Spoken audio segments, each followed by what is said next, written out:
Hi, I'm Mark Craven from Craven Farm here in Snohomish, Washington, and today we're going to talk about how to select an herbicide for pumpkins. Well, a lot of times the commercial growers, they have a lot more opportunity and a lot more different options for herbicides than we do if you're going to try to grow a pumpkin in your backyard. A lot of the chemicals nowadays are restricted and you have to have a special license to use them. So most of the chemicals that are available for pumpkins are not going to be available to you as a gardener and to have to use for your pumpkins.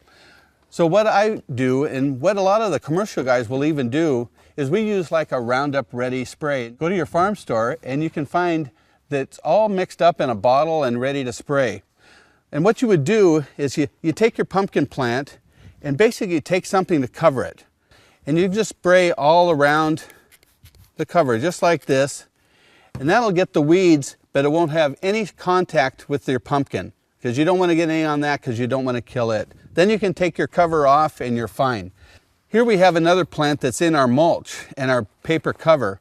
That one hopefully won't have any weeds, but if it does, basically you're going to do the same thing. Cover up your plant, spray around it, take your cover off so it doesn't harm your plant, because the heat will harm your plant if you cover it and leave it covered too long. So those are a couple options that you have as a gardener, and that'll help keep your weed-free pumpkins and let them grow big for you. Thank you.